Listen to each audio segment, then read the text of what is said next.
La parole est à Monsieur Philippe Gomez. Monsieur le Président, ma question s'adresse à Madame la ministre des Outre-mer. Madame la ministre, la Nouvelle-Calédonie connaît depuis plusieurs semaines des événements graves, notamment sur le territoire des communes du Mont-d'Or et de Païta.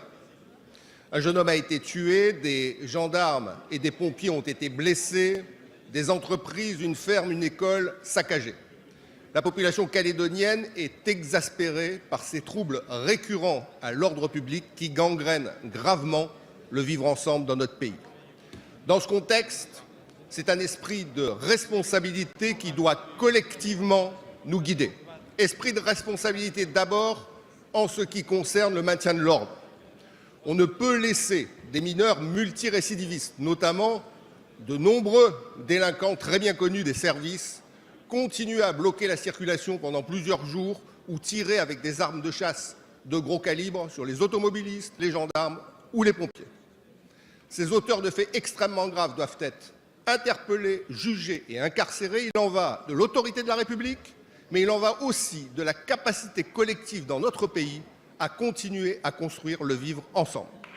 Esprit de responsabilité également en ce qui concerne notre jeunesse. L'immense majorité de la jeunesse calédonienne réussit, de toutes les ethnies, à s'insérer malgré un contexte économique difficile. Une part, notamment issue des 600 jeunes qui chaque année sortent de notre système scolaire sans qualification, sans diplôme et sans emploi, est aujourd'hui laissée sur le bord de la route.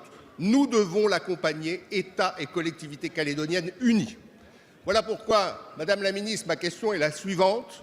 Quelles sont les mesures auxquelles l'État entend donner corps dans le prolongement du comité des signataires du 7 novembre pour accompagner les collectivités calédoniennes dans les politiques qu'elles mènent en matière de jeunesse, de prévention de la délinquance et en ce qui concerne Saint-Louis?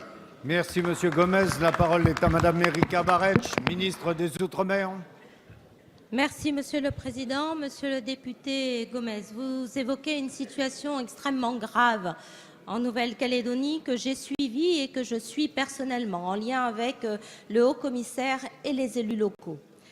Depuis 30 ans, nous le savons, d'immenses réalisations ont été accomplies par le dialogue, l'échange et l'esprit de responsabilité.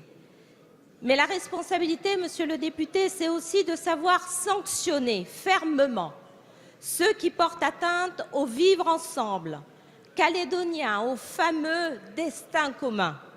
Avec les ministres de l'Intérieur et de la Justice, nous avons reçu les élus calédoniens il y a 10 jours.